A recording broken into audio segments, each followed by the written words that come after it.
All right, so some housekeeping first. Hello, everyone. Welcome to the Kubernetes Cloud Provider SIG subproject, provider IBM Cloud.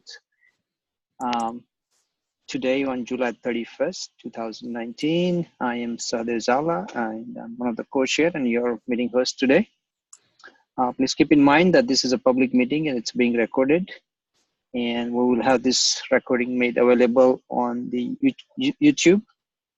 So be considerate of what you speak about. I have just put the agenda link in the chat, so take a look. And I guess let me go ahead and share my screen as well.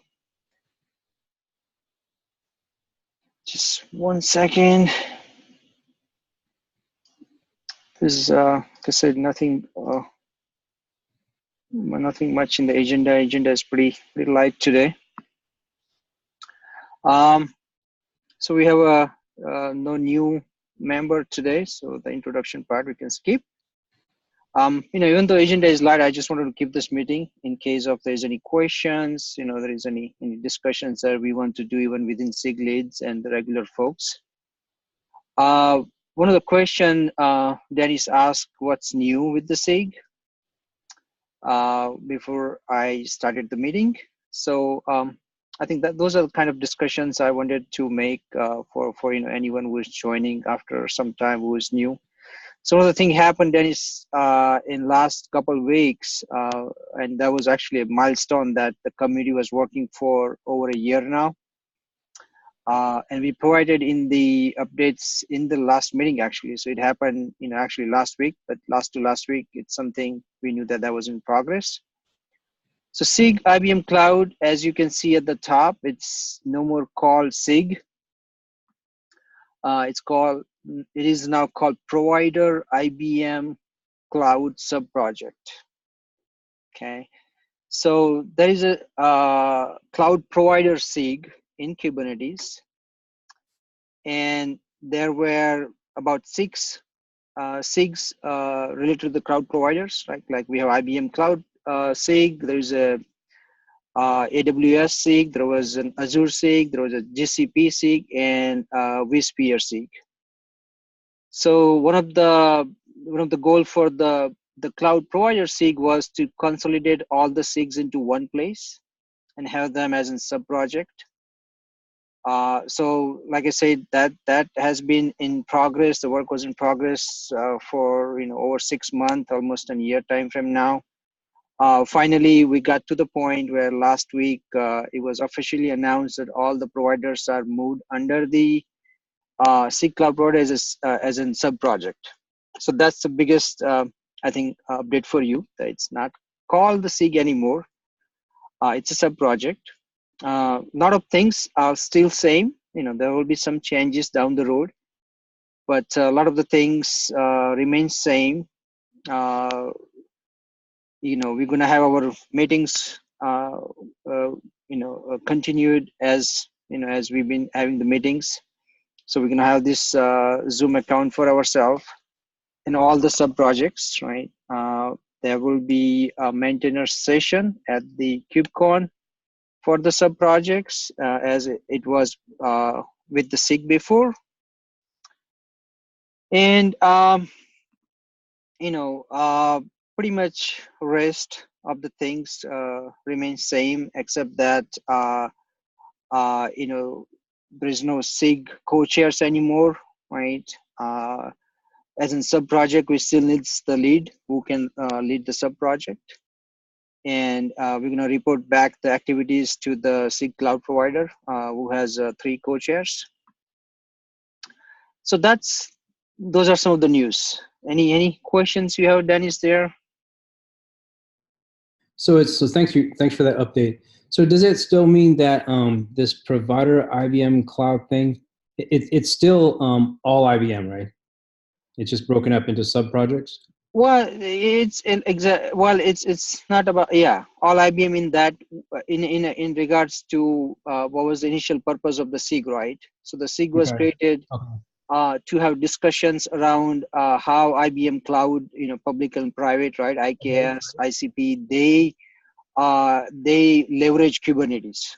Okay, How Okay. do we support it, right? And anything which is going into this public or private side, things, most of the providers, they have their specific need for the end users to run Kubernetes on top of it, Mm-hmm. right? Like IKS side, we have load balancer. We also created a sub project within the SIG called API cluster sub project. It's specific to Okay. IBM Cloud, right? So So what I mean, project is this one? yeah. Mhm. What project is this one that you're the chair of? I'm sorry, what was the question again? What project is this meeting of? Is this the Kubernetes sub project of the provider IBM Cloud? That is correct, right? Oh, I So got you. Okay, so yeah, all right, things. exactly. Yep. And then, I mean, Okay. it's still, things are settling down, but under the sub project, there are multiple sub projects. Mm-hmm. So that's how it is right now, the way the structure is, and I think that's how it's going to be.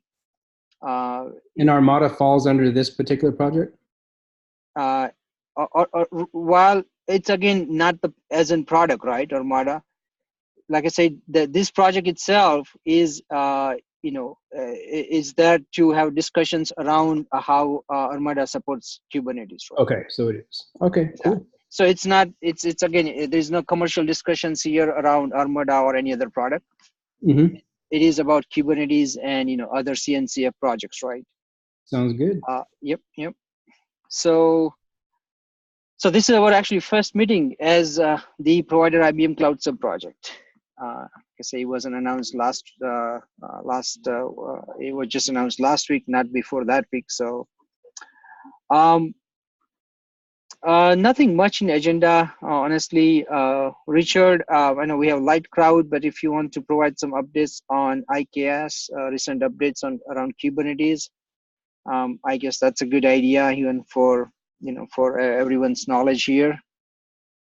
Yep, sure, I can do that. Okay. Yeah, so we've been working the last. It's been a while since I kind of gave an update, but the general maintenance of the releases, and we're hoping to release 1.15 here soon. The community released 1.15, I don't know, about a month ago, a little bit more than that. And they're already hard at work on 1.16. The interesting thing from a community standpoint, and I'm sure this is, we're not going to be unique and it's going to impact everyone, is that they've deprecated a bunch of APIs. And if you're not familiar with that, it would be good to check out the mailing lists and other notifications they've sent out. I believe the Kubernetes blog has a post on it, and I could get the link for that. But some of these extension APIs for, say, deployments and other related resources are going away in 1.16. So that's a big community impact, and I know we're going to have to work through our IKS users and help them through that transition as we work towards 1.16. But new replacement APIs are already there, so that's ready to go. Beyond that, we've been working a lot on maintenance and such. You see a lot of messages on the channel, the provider IBM Cloud channel, which is what it's called now, as far as patch updates we've provided, and then other security bulletins and the like. I think that's probably one of the biggest things this year is there's a lot of security related events in Kubernetes and related components that impact pretty much anybody that's using Kubernetes. So we've been trying to stay on top of those and update our users on the channel as well. And like I said, a lot of times these are wide-ranging impacts beyond just, say, IBM's Kubernetes service. As far as the cloud provider code base is concerned, and this would be for the IBM Cloud Provider, we'll continue to monitor the community's work on the extraction, and the communities in 1.16 still working towards that final removal, and they've got some activities going on, such as working towards a build process of the cloud provider. I shouldn't say cloud provider, I should say Kubernetes, a build process of Kubernetes that doesn't have the cloud providers in the build, the in-tree cloud providers. So that way they can determine, what are the remaining pieces that need to be extracted so that you can build Kubernetes without any cloud providers. Now IBM's not in there, so it's really a no op for us as far as that's concerned, but others are, and this is all towards the cloud provider extraction and the move towards the CCM architecture. So we've been making some pretty good strides on that internally. We have our own CCM builds now, and hopefully within the 1.16 or 17 release, we'll actually be able to do this transition over to the CCM in our Kubernetes service. And with that, as far as the open sourcing is concerned, we do have to go through a two-step process to get our IBM Cloud Provider code base into the Kubernetes ecosystem. We first have to open source it, and then we have to meet the requirements of a cloud provider according to the KEPs laid out for SIG IBM or SIG Cloud Provider, and then we'll be able to be accepted into the Kubernetes space. So we're working towards right now ensuring we have all those requirements met. As soon as we get that, our goal is to hopefully then open source, and then from there open the KEP, showing them that we've met the requirements, and then get pulled into our get into the community for that. There's a few things that had come up internally that we're working through.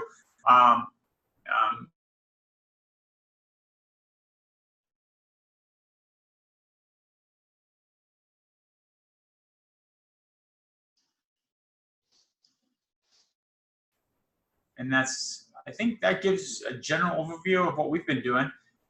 Any questions on that? Richard, can you please repeat the last couple sentences after you said few things came up internally? I think I don't know, what might be my bandwidth. Oh, sure, no problem. Yeah, we had a few things, a few internal items that we've been working on that do impact the cloud provider, and they'll be. Hopefully, we'll be able to announce those soon. But there are some functional items impacting the cloud provider that will that are kind of slowing our process moving to the out of tree and the CCM. So there's a few things that came up that add additional workload for us here. But for the most part, that's like I said, the end game is still going to be the same, and we're continuing to move towards that. And there's also another KEP, and I should note this because and this is a big thing, not only for us, but for any existing Kubernetes service, whether it be from Google or Amazon, whoever it may be, is that getting existing clusters that are running with the KCM architecture for the cloud providers to get them over to the CCM. They have a KEP for how to do that. In particular, how to lock the controller managers such that you only have one cloud controller manager running at a given time, which is really important to only have one of those on that transition. So they have to add additional locking into place, and that's part that they're working towards in 1.16.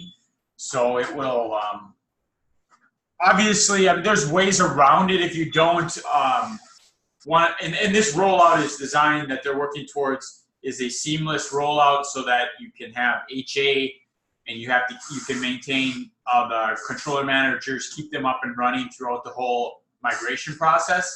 I mean, you could certainly go without doing that and take down controller managers to do the migration. Obviously, we'd love to keep everything up and running. So that's for us in the service, and for others like Google and such, we all want to have that ability to migrate seamlessly from the two architectures. So we'll be monitoring that closely and trying to leverage that when it's available. So Richard, that going from this KCM to CCM, but that's all control plane, right? So it's not like the applications would have downtime when you migrate. Is that right? It's not all control plane, and it's because the kubelets actually, they are configured to point to a cloud provider, and you have to change all the kubelets to be external.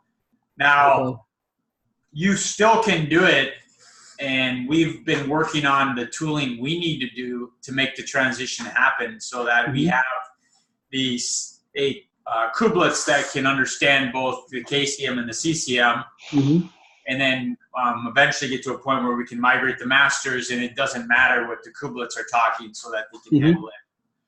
But for the most part, it's all control plane that you really have to worry about. Yep. Yeah. So the one about, you said making the kubelets understand both KCM, CCM, is that IBM's work, or is that something that the CNCF is doing, or the public is doing?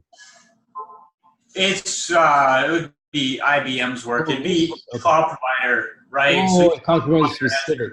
I got you. That makes sense. Okay. You're basically advantage. Okay. Yeah, you're telling the kubelet, like, if it's running the KCM, like it'll have certain expectations of where it gets the node data or the instance data, and you want to maintain those, and then you don't want the controller to take over the kubelet's job when it's running the CCM, right? So it's just a matter of orchestrating your cloud provider so that you can handle that transition. Okay. And I think every cloud provider would be different as far as how they would do that. Okay, good. So another question, you mentioned something about 115 coming out and then 116, and then the fact that certain APIs are changing or dropping. And from what I understand, having gone through a few version upgrades myself, it's almost a common thing.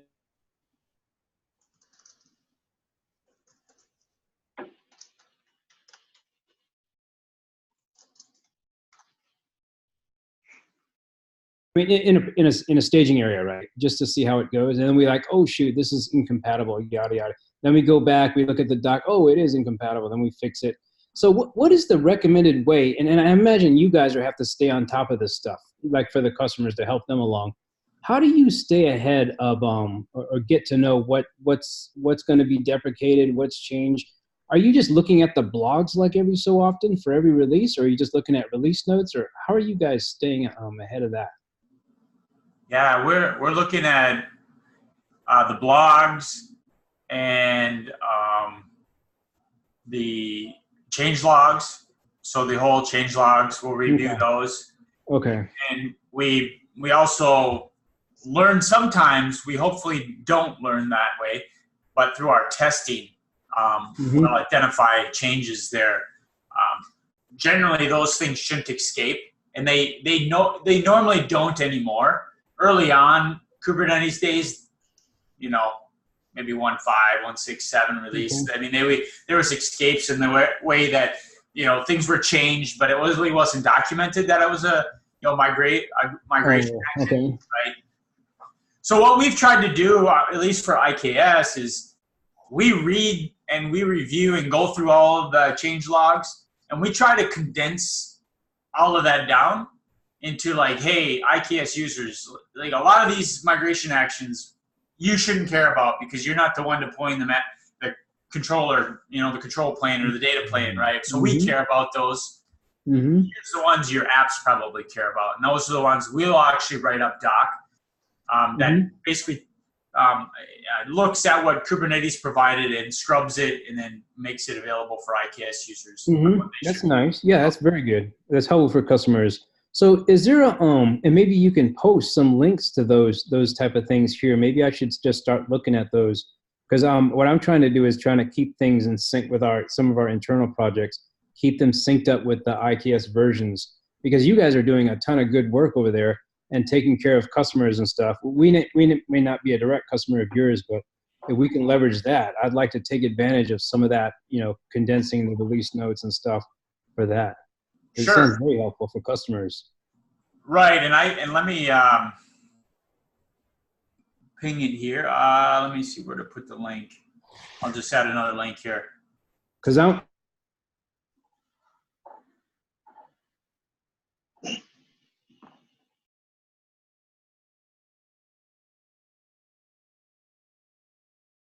very proactive. So when someone says you need to upgrade to the next version, I say, all right, been there, done that, like 3 weeks ago. I'd like to see that. And your doc would help us out. because you'd already have gone through that, and if you're treating the customer well like that, we might as well take advantage of that. Oh, definitely. That's a great Certainly. choice. It's open for anyone. And Uh-huh. the caveat there is that, like I said, there's going to be migration actions on the control plane or the data plane deployments that we wouldn't document there because our users don't care about. But if you would care about, say, for example, in Kube 115, we use the hyperkube. They renamed how hyperkube binaries are structured and such. So if you deployed, it would fail using the old method. So that was something we care about. But when you look at our 115 doc, you won't see that mentioned because our users don't care. But okay, that's great. Yep. So that link I sent right there is where you just select a version of Kube. And it'll list out the migration actions, and we break them down into categories, things you would want to do before you update your master, after the master, or even like before or after worker nodes. Oh, so this is just right on Bluemix, right? If you have a customer has a Bluemix account, it'd just be right on the doc for that? Yeah, just cloudibm.com docs. Okay, then forget about the link. I'll just go right there. Yep. Okay, thank you. Yep.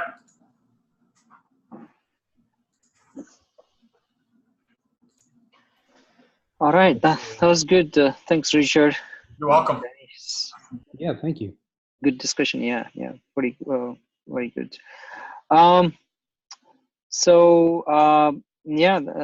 than that, I was just adding a couple notes under open discussion topic. There are some work in progress right now considering this this move right from SIG to SubProject. So I have tried to change certain things like you see in the agenda here, but we need to rename the Zoom.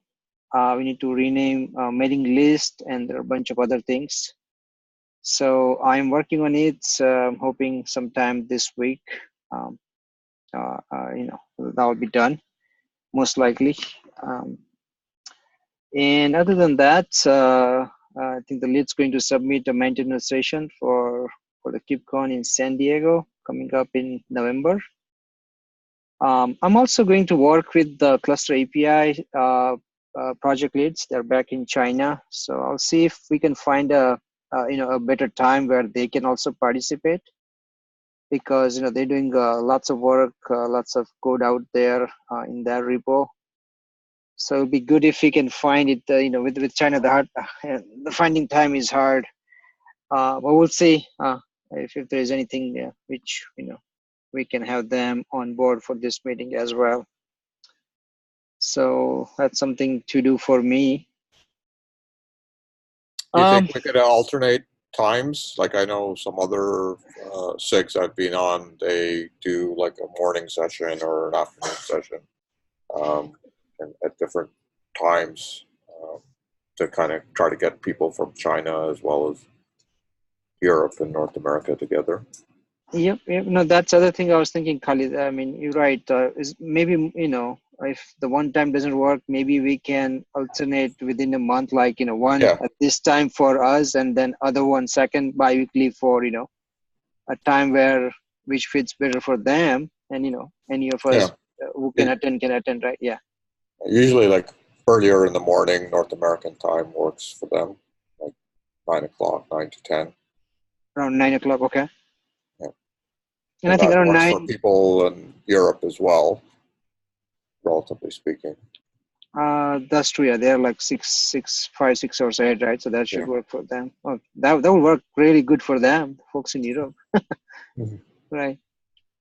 No, that exactly. So that's something I've been thinking for past couple of days that hey, let me reach out to. I think I'll talk to Guangia first and see what he recommends. What can work for him and his team there, and and we can see. Hope we might get some other people that this time might be too late for them, right? Exactly. Yeah, this time, and if it's something even 9 a.m. or something like that can work for all of us, then I guess we don't need to keep this time, right? Yeah. Okay. We can try it for alternating, and then depending on where we get more audience, then maybe switch.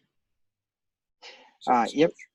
Yeah, no, thanks. So the problem is that there are so many conflicts, with every time. Yeah, usually I have a lot of conflicts in the mornings as well, but Yeah, once every 2 weeks. So exactly. Yeah, I mean, yourself and the folks, doing more like in pure community work, right? There are so many SIGs and whatnot, right? Working group, and so there are like every hour is something is happening. Yeah, but no, I like you said, exactly. We're trying to find a new time, if that works out for everyone, or otherwise like an alternate time, because it would be good to have them on board, right? And to keep everyone aware of the work going on the cluster API side. So, yep. Let me add that real quick.